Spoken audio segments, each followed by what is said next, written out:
No, yeah.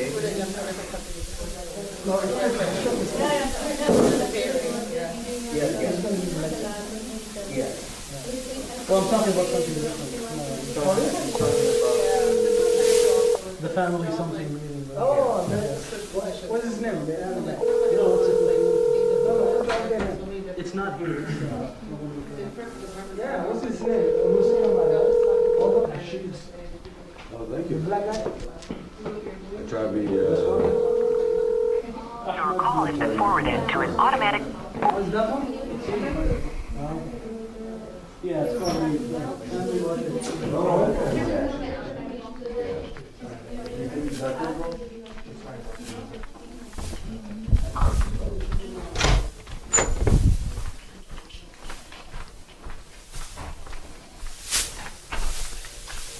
Sorry.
and so passionate about whatever this goal is. When do such people usually wake up? The ones who are constantly seeking this external stimuli. Once they realize it's a hamster wheel. When do they realize that? When they're tired of And when it's too late, right? So usually these people reach old age, or if they're able to go that long. After reaching old age, they look around and they realize that they're alone. So when you talk about things like suicide, you talk about things like depression, these are people who have worldly things, right? They have things around them, but they're still not happy, because happiness is, like we said, happiness is not here, it's here. So this is why this is a problem, right? So this is like a negative feedback loop. This is also a negative feedback loop, right? So even if I'm able to fulfill my revenge, right, I want to take revenge again, because this is something that can never actually be satisfied.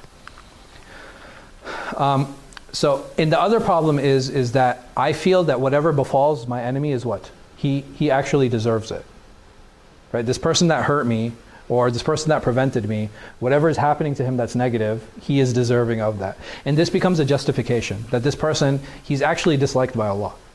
And now I give a religious justification behind a lot of these things, meaning that now I am allowed to actually be the catalyst for his punishment. Because he is deserving of Allah's punishment, it is okay for me to carry it out. We see this socially a lot. In what situation especially? Whoa, wow. Wow. You said, wow, dang. Well, I'd say like relatives that had happened in your life. Okay, I mean, let's use a lighter example. Or not a lighter example. It's actually very heavy. Right, so like, war, right? So we ask many times, how is it that people are able to commit XYZ atrocities, right? This is why. Because I believe that this person actually what? He actually deserves it. So whether it be in war, whether it be a fight, right? And the things is like, these things, they're not very far overseas. Like a lot of the gang warfare that happens between different people. Why are they able to do that to another human being? Because they believe that that person is actually deserving of it. Do you see like the danger that this causes? And the issue that this causes? Like this tribalism, that is something, it's very easy to flare up in our hearts. And it's very easy that it starts to consume us. May Allah protect us. So he says that jealousy, he says there are two ingredients here with jealousy. That there's this entity or this presence of hatred and enemyship, and the goal of the one who has taqwa. So if a person truly has taqwa, what does he want? He won't even seek being jealous, and he will hate that jealousy for himself. So you see what happened here? What does he want us to do with the hatred? Hate it. He wants us to hate it, right? It sounds a bit antithetical. How do you think that's possible? He's saying to hate hatred. Because you gotta acknowledge that you have it. Right, you have to acknowledge that you have it for sure. So basically he's saying that, okay, you have it and it's there, right? So if I know it's there, what should I do with it? I have to channel it, right? I have to channel it. So if I channel it back on itself, because all we know right here is that what? All it does is create these feedback loops. And if I know that hatred creates a feedback loop, what is the best way to deal with hatred? Have it consume itself. So he says, and if you're trying to balance your hatred, right? Balance your hatred in your heart, it's not going to work. Why? Because hatred is something that is always going to consume. It's always going to consume. It's always going to overpower. Hatred in many places, he's likened it to a fire, right? So a fire is something that is always going to consume. And he says that it's impossible, right? Trying to develop the sense, like, no, I'll figure out how much I can hate, right? Like, we can't. We just can't. This is not a possible balance that any of us can achieve. He brings a few ayah over here that I think are relevant and important. So he says, when they meet you, they say, we believe. But when they are alone, they bite their fingertips and rage at you. Why are they doing that? And you guys have seen, like this, again, this is imagery that Allah subhanahu wa ta'ala is creating for us. And I don't know, you guys have seen it in cartoons where they look at someone, they're like, you know what I mean? Like they're like biting their fingers. Why do they do that? Like Os is like really angry right now. He's like, huh? Okay, no. They hate him, right? No, because they hate them. Yeah. Right? They're so angry that they're actually willing to what? To harm themselves. Like in their rage, They're not even paying attention to what they're hurting and what they're doing. Allah knows exactly what is in everyone's heart. They grieve at any good that befalls you and rejoice your misfortunes. This is what an enemy does, right? So anytime something bad happens to you, he feels good. And anytime something good happens, he feels bad. But if you are steadfast and conscious of Allah, and if you have taqwa of Him, their scheming will not harm you in the least. Allah encircles everything that they do. Meaning Allah subhanahu wa ta'ala, He's aware of everything that they do. And this is a very important concept that we find time and time again throughout the Quran, that Allah subhanahu wa ta'ala wants me to concern myself with what? Huh? With Him, right? With Him or myself.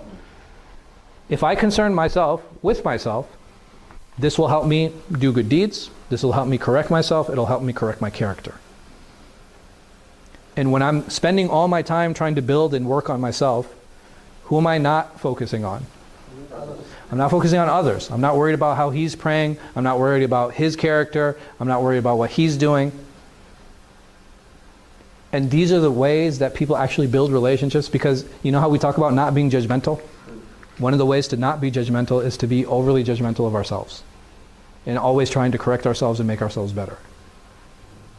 And not just that, we put ourselves in a position, right? If I see somebody doing something bad, how will I view myself? I can, right? If I'm not correcting myself, if I'm just looking at this person, I'm going to think I'm better. But if I start comparing myself and I remember all of the sins that I've done, all of a sudden that gives me a different perspective, yes? Like these things are really important. Tafadhal. If you blame others for their mistakes. Yeah, you can. I mean, this is another problem, right? A lot of that is like, well, it's his fault that this happened, or it's her fault that this happened. I mean, that's another problem altogether. You know, Allah protect us. Dentist? Yeah, it's always the customer's fault. You had some like bad experiences, man. So, Allah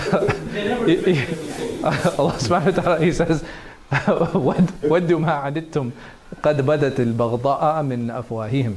That their hatred is evident from their mouths. Like, you know, they just, even when they try to say something nice, it comes out what? Like, it comes out negative, right? So even getting a good word out of them is something it's very challenging. And jealousy, He's saying, this is the thing that causes fighting. This is the thing that causes killing. This is the thing that causes, you know, and an individual will waste his whole life trying to get back at someone else. And many times that person what? He doesn't even know. You know, that person doesn't even know. For me, I was just a blip on the radar one day. You know what I mean? And then after that, he went on and he lived his life. And I'm sitting there like, you know, I'm going to get this guy, or I'm going to hurt this person. And I end up wasting my entire life doing that. Many times not even succeeding. But what levels am I willing to go to? I'm willing to scam and scheme and plan on how to try to hurt this person. I'm willing to slander him, expose his secrets, and similar to that.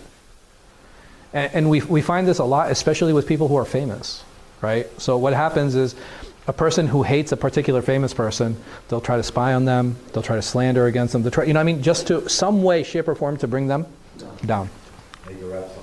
Right? But that's usually between two rappers, right? Pride. So he hates that anyone be raised over him, so that if anyone is given authority, knowledge, or wealth, he fears that it will be used against him. So his motivation is a little bit different. His motivation is a little bit, it's more personal. And what is he worried about? Is he consumed with hurting that person? No, he's not, right? This is very different. This is a very different, so when we talk about pride here, he just has a problem with authority in general. He doesn't like anybody having any power over him. And he just can't, you know, he can't fathom it. Like, he can't comprehend, he can't control this idea that somebody actually has power over him at all. And he might tolerate that he has a peer, right? He might tolerate that there are people who are at the same level at him, but he will never tolerate somebody who is above him. Arrogance. So he says that this person, he always expects everyone to be available to him. Do we all have a friend like this, right? Like so this person is extremely arrogant. They think everybody's there to serve them. And it's very quick, right? And how do you know this? The moment I share something with that person, what happens? How do they respond? If I said, man, I got into a car accident today, how do I respond? It's like, yeah, I got into a car accident like a couple weeks ago, and it was pretty bad. What did I do? Mine was worse. Mine was worse. I had to go to the hospital, right? You know what I mean? And why?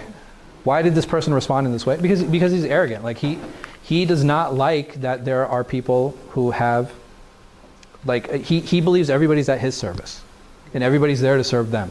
And even if he's in a lower position, like, so if he's demoted for some reason, the moment he's brought back into that position, what does he do?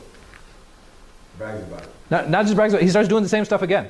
It's like, bro, you were just like demoted like a couple of weeks ago, and now you think you're above us again? I got demoted 2 weeks ago. La ilaha illallah. And you're still the same. So like, so all of this is that this idea of this outside seeking that he has from his peers for acceptance, this idea that people are there to actually serve them and he's not there to serve others. This is very much arrogance. Here, the Prophet ﷺ, Allah subhanahu wa ta'ala, he mentions to us that this is especially common with the disbelievers and how they dealt with the Prophet Muhammad ﷺ. He says, وَقَالُوا لَوْ نُزِّلَ هَذَا الْقُرْآنِ عَلَى رَجُلٍ مِّنَ الْقَرْيَتَيْنِ عَظِيمٍ. And they said, why was the Quran not sent down to a distinguished man from either of the two cities? You guys know the two cities that are intended here? It's Makkah and Taif. It says, أَهَؤُلَاءِ مَنَّ اللَّهُ عَلَيْهِمْ مِنْ بَيْنِنَا. That is it these men that Allah has favored amongst us? And it's just a way to ridicule, right? To ridicule and to look down and to have disdain of the Prophet Muhammad sallallahu alaihi wasallam. Wonder. Now this one was probably a little bit strange to you guys, but here you have a few verses that kind of help magnify what this actually means. So you are no more than a human being like us, and the All-Merciful has not sent down anything, you are but telling a lie. How is it possible that you of all people receive something so great? Does that make sense? Like, how is it that you of all people got something so wonderful? Like they can't believe it. Like they can't believe that something so wonderful would happen to this person. And this is part of what that wonder is. Over here, they said, are we to believe in two mortals like us, and their people are our servants? How is it possible that I believe in you? You guys are servants. You're not. You were never a person of status or position with us. How is it that Allah has chosen you? And will you be really losers if you you will really be losers if you obey a mortal like yourselves? They say that we're not going to listen to someone like us. That doesn't make any sense. If I listen to anyone, that person has to be above and better than me. So again, how is it possible that you have such an individual who could draw nearer to Allah because they in their hearts felt what? What did they feel? They wanted it for themselves. They said, well, you know, I'm better than him. Why I should have got that. Like, I'm deserving of that. And many times it's not due to any of these things, right? It's not due to pride. It's not due to wanting status or any, it's just like, well, what is it? It's like, why did he get it? You know what I mean? It's not because like these individuals had these issues before, but they just felt that that person was not deserving. So out of their disbelief and wonder, it says, أَبَعَثَ اللَّهُ بَشَرًا رَسُولًا, that how could Allah have sent a human being as a messenger? And also, وَلَوْلَا أَنزَلَ عَلَيْنَا مَلَائِكَةً, why are the angels not sent down to us? Again, this just because they didn't like the fact that it was descended or given to the Prophet Muhammad sallallahu alaihi wasallam. Or do you find it so strange that a message should come from your Lord through a man in your midst to warn you and make you aware of Allah so that you may be given mercy? Again, this is something they constantly challenging it. Did they actually have a problem with a man taking on the message? No, they didn't. They had a problem with what? With the Prophet ﷺ himself. Like, why you out of all people? Fear of loss. So basically this usually happens when it's very similar to competition. Right? It's very similar to competition in the sense that both of them are actually working for the same goal and they're trying to compete for that. So what happens is that you have these people who are seeking through different means, but the difference between this and competition is that I'm actually willing to do what to the other person? I'm willing to hurt the other person. And here are some examples that are giving, seeking the same woman. So sometimes what happens is they'll undermine someone else. Right? So if they're seeking a suitor, there was a case recently, actually, where there was a brother and a sister, and the sister was given bad advice because this woman didn't want her to marry this guy. So she gave him like a series of bad So advices. she didn't get the guy. No, it wasn't for her, but I mean, Allahu Alam, I don't know who, I mean, like who was it for? But I'm saying like you just give a series of bad advices, like, okay, when this guy is coming to propose. Parents love so that they are given attention and wealth, and just like what happened with Yusuf alayhi salam. Over here, students toward their teachers, so they're constantly battling and fighting because he will be the one to inherit the institution or the position or the title or whatever the case might be. Public speakers, like subhanAllah, I was actually very surprised he mentioned them. Al-Wa'adh, the people who come and they speak publicly and they exhort and they remind people. So what happens when you have 2 or 3 in a space? Right? They start competing with each other. They start competing with each other to the point that they're actually willing. So this happens in some communities in the United States. Oh, don't listen to so-and-so. Hey, why shouldn't I listen to him? Because he's my competition. Right? Essentially, that's what's happening. The corporate ladder. It's way more vicious. Yeah, I mean, corporate ladder is pretty vicious too. I mean, Allah protect us. So over here, scholars over a different scholarly council. So even today, to join specific scholarly councils, like everybody has a space where they compete in. Does that make sense? Like there's a space that we're all a part of. Sometimes it could be a friends group, right? Sometimes it can be certain circles, but everybody's trying to compete in those individual circles. But everybody's trying to seek this individual goal through their different means. Status, I think this one is pretty self-explanatory. And it can either be like that individual loves to be a leader, or he wants to accomplish something through someone else. If you have people, for example, who know that they can't be king because they're not part of the lineage, what are they going to try to do? They're going to try to get as close, to the king as possible so that they can exert their influence over him. So a specialist in his field, he doesn't want to be challenged, right? He doesn't want to be challenged. If you have a artisan in some craft, right? If they make clothes or if they make carpets or whatever the case might be, they don't want to be challenged. In the moment that there's competition that enters against them, what do they want?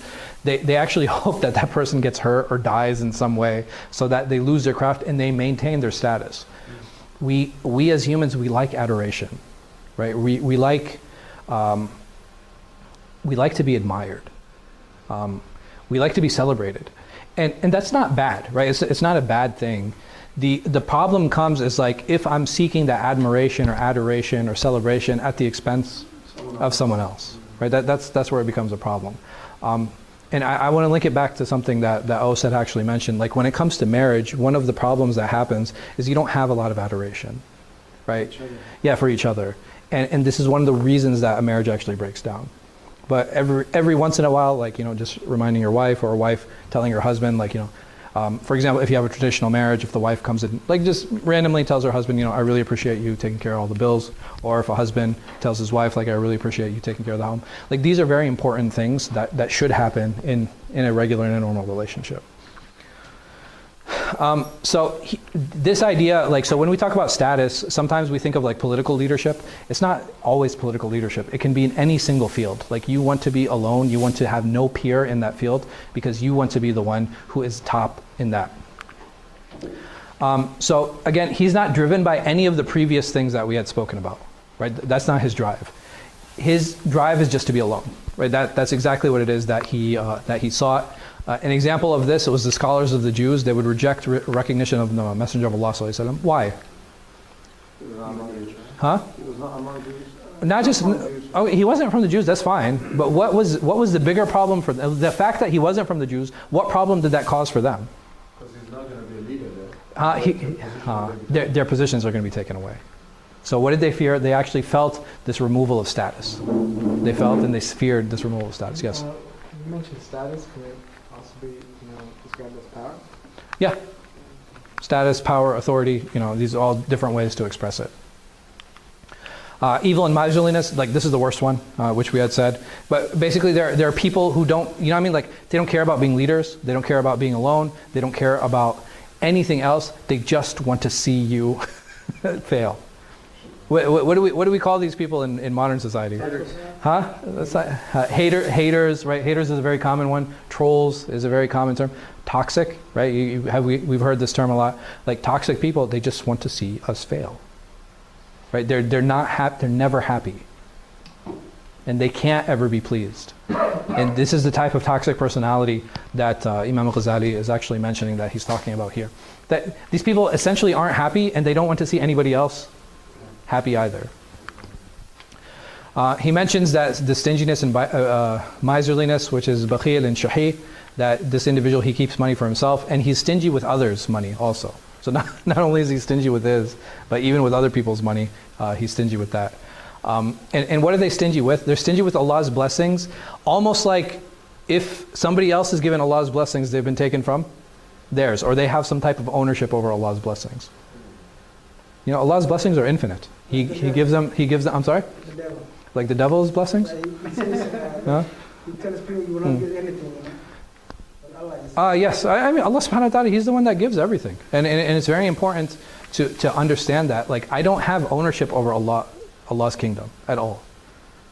And if Allah gives me anything, it's not even a drop in an ocean. So the stinginess toward others, it usually, even if I don't have a relationship with them, I have no problem having this evil, stingy attitude with them. And the question is why is that? Because they're just evil, right? They're just evil, toxic people, and that is the only thing that's actually driving them. There's no clear drive or motivation. Versus all the other ones, we had a clear motivation. There was a clear drive behind all of them. This person is just like this. You know, Allah subhanahu wa ta'ala protect us.